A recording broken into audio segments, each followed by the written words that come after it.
कि आप बारे में आप कहता है कि बुजुर्ग जिनको कहते हैं, पहली तो बात इनकी किताबें नहीं हैं। अगर इनकी किताबें हैं तो इनकी किताबों में बहुत कुछ ओल फोल जो है ना, वो ओल फूल लिखा हुआ है। ये स्टेटमेंट है मिर्जे की कि उनकी किताबों में जो ना वो बहुत कुछ ओल फोल जो है वो लिखा हुआ है। अब सवाल ये पैदा होता है कि सूफिया की, बुजुर्गान दीन की किताबों में तो ओल फोल लिखा हुआ है, ये बाद में हम डिस्कस करेंगे। सबसे पहले हम डिस्कस करते हैं इन किताबों को जो तुमने टेबल के ऊपर रखी हुई हैं। तसव्वुफ की किताबों की बारी बाद में आएगी, जो चौथी, पाँचवीं, छठी, सातवीं, आठवीं हिजरी में किताबें लिखी गई, उनकी बारी बाद में आएगी। ये जो किताबें तुमने टेबल पे रखी हुई हैं और इन किताबों के बारे में तुम खुद अपनी ज़बान से जो स्टेटमेंट्स दे चुके हो, पहले हम उसको देखेंगे। सबसे पहले सही बुखारी की रिवायत है, 6982 नंबर रिवायत है, जिसके बारे में इसने पूरा एक क्लिप अपलोड किया है। इससे सवाल किया गया है और उस सवाल के जवाब में इसने ये कहा है, और वो सवाल ये था कि सही बुखारी में ये बात मौजूद है 6982 नंबर रिवायत में कि रसूलुल्लाह सल्लल्लाहु अलैहि वसल्लम ने बार बार खुदकुशी करने का इरादा फरमाया। ये सही बुखारी की 6982 नंबर रिवायत में है। इसके बारे में आप क्या कहते हैं? तो मिर्ज़ा कहता है कि यकीनन ये बात जो है ना वो नबी अलैहिस्सलाम की गुस्ताखी है और तौहीन पे मबनी है। बात यह कि वाक़तन ये यानी गुस्ताखाना चीज़ है। पैगम्बर के बारे में ये इमेजिन नहीं किया जा सकता कि वो खुदकुशी की कोशिश करेंगे। सही बुखारी की 6982 नंबर रिवायत में जो ये बात बयान की गई है कि नबी अलैहिस्सलाम ने बार बार खुदकुशी करने का इरादा किया, ये गुस्ताखी रसूल तौहीन रसालत माब सल्लल्लाहु अलैहि वसल्लम है। मिर्ज़ा खुद इस पर बयान दे चुका है। कोई एक भी स्टेटमेंट इसने ये दी है कि सही बुखारी से ये वाक़या निकाला जाए, या सही बुखारी की जो ना वो इसको पब्लिश करना बंद कर दिया जाए, इसको बैन कर दिया जाए, सही बुखारी से ये वाक़या निकाल दिया जाए।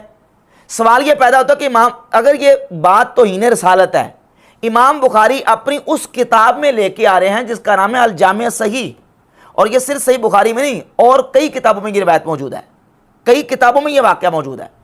अब इमाम बुखारी अल जामे सही में ये बात लेके आ रहे हैं। सवाल ये पैदा होता है कि सही समझ के लेके आ रहे हैं कि गलत समझ के लेके आ रहे हैं। और फिर यहाँ सही गलत की बात भी नहीं है, ये तो मसला तौहीन रसालत तक का है, नबी करीम अलैहिस्सलाम की तौहीन और गुस्ताखी तक का मसला है। इमाम बुखारी इसको सही समझ के लेके आए कि गलत समझ के? अगर गलत समझ के लेके आए हैं, खुदकुशी बार बार करने का इरादा करने वाली रिवायत को और वाक़े को गलत समझ के लेके आए हैं, तो फिर इमाम बुखारी ने कोई एक लफ्ज़ भी इसके तरदीद में कहा, एक जुमला भी इसकी तरदीद में, कोई फुट नोट पे कोई लिखा? और इतने मुहद्दिसीन, इतने शारिहीन सही बुखारी के गुजर गया, किसी एक शारे ने, किसी एक इमाम मुहद्दिस ने, इस हदीस की शरह करने वाले ने किसी फुट नोट पे, किसी शरह में ये लिखा हो कि ये तौहीन रसालत है, इमाम बुखारी ने लिखा हो, तो इसका मतलब ये कि इमाम बुखारी इसको सही समझ के लेके आए। अगर इमाम बुखारी इसको सही समझ के लेके आ रहे हैं, तो फिर तो खुद तौहीन रसालत के मुर्तकिब इमाम बुखारी ठहरते हैं। जिनको तुम जिनकी बुजुर्गी क्लेम कर रहे हो कि ये बुजुर्ग हैं, वो बुजुर्ग तो तेरे अपने बयान के मुताबिक जो है वो गुस्ताख रसूल ठहरे हैं, तौहीन रसालत के नऊज़ बिल्लाह तआला मुर्तकिब ठहर रहे हैं। और फिर ये दरमियान में इसने ये रखी है मिशकातुल मसाबी, ये वहाबियों का तर्जमा है और वहाबियों की तहकीम और वहाबियों की इसकी तहकीकात हैं इसके ऊपर, और मिर्ज़ा के बाबा ज़ुबैर रज़ी की इसके ऊपर तहकीम है। इसमें मिशकातुल मसाबी में 4902 नंबर रिवायत है, और यही रिवायत इमाम बुखारी की अल अदबुल मुफरद में, इमाम अहमद बिन हंबल की मुस्नद इमाम अहमद इब्न हंबल में और दीगर किताबों में ये रिवायत मौजूद है कि नबी पाक सल्लल्लाहु अलैहि वसल्लम ने फरमाया, मन तअज़्ज़ा बिअज़ाइल जाहिलिया फ़अइद्दूहु बिहानी अबी वला तकनु। जो अपने जाहिलियत के नसब पर फ़ख्र करे तो उससे कहो कि अपने बाप का आला तनासुर काट के मुँह में रख लो और किनाया ना करो। ये रिवायत मिशकात में इन अल्फाज के साथ है। अब इस रिवायत के बारे में मिर्ज़ा ये बयान दे चुका है कि ये तौहीन रसालत है, नबी सल्लल्लाहु अलैहि वसल्लम की गुस्ताखी और तौहीन है, और वो गुस्ताखी और तौहीन वाली रिवायत किस में लिखी है? ये मिशकातुल मसाबी में जो मिर्ज़ा ने टेबल के ऊपर रखी हुई है। ये सही बुखारी के 6982 और ये मिशकातुल मसाबी की 4902 नंबर रिवायत है। दो किताबें, इन दोनों किताबों की इन रिवायत के बारे में ये खुद बयान दे चुका कि ये तो तौहीन रसालत है, रसूलुल्लाह की गुस्ताखी है। तो कश्फुल महजूब की या दीगर सूफिया की किताबों की बारी तो बाद में आएगी। जो हमारे औलिया अल्लाह की बुजुर्गान दीन की किताबें हैं वो तो बाद में बारी आएगी, पहले इन किताबों को साफ करो गुस्ताखी से। अब इसमें जान इसलिए ये छुटाई है सही बुखारी की 6982 नंबर रिवायत में ये कह के कि वो जी इब्ने शिहाब ज़ुहरी के बलागात में से है वो रिवायत, और मुत्तसिल सनद के साथ नहीं है।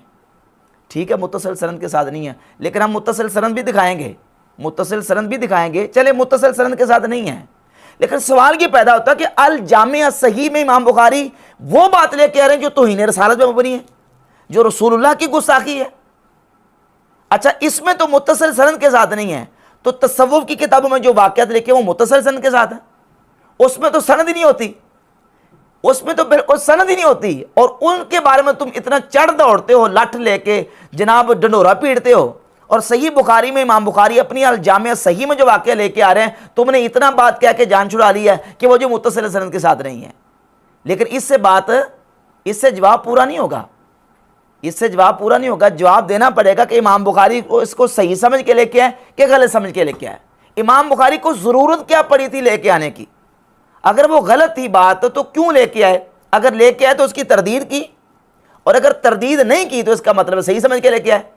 तो फिर जिस तरह वो तौहीन रसालत का वाक़या इमाम बुखारी लेके आ रहे हैं, वो तो इमाम बुखारी खुद तौहीन रसालत के मुर्तकब ठहरते हैं। इसका जवाब मिर्ज़ा के ऊपर कर्ज है, और ये क़यामत की सुबह तक इसका जवाब नहीं दे सकेगा। उसके बाद फिर मिर्ज़ा ने कश्फुल महजूब के हवाले से बात की। कश्फुल महजूब जो है उसमें नबी अलैहिस्सलाम की तौहीन है। तो मैंने कहा कश्फुल महजूब तो बाद में आती है, पहले बुखारी और मुस्लिम और ये जो किताबें हैं जिनके बारे में तुम खुद क्लेम कर चुके हो मिशकातुल मसाबी के, तो इन्हें रसालत इनको साफ करो। और एक भी इसने ऐसा कोई बयान नहीं दिया दारुस्सलाम को कहे कि किताब को बंद करे पब्लिश करना, नहीं कहेगा। अच्छा, फिर सैयदना दाता साहब रहमतुल्लाह अलैह की किताब कश्फुल महजूब जो है उसमें जिस वाक़े की तरफ दाता साहब रहमतुल्लाह अलैह ने इशारा फरमाया है, दाता साहब ने वो वाक़या और वो रिवायत नकल की है इमाम अबू जाफ़र मोहम्मद बिन जरीर अत-तबरी की किताब अल जामिउल बयान अल मारूफ तफसीर तबरी,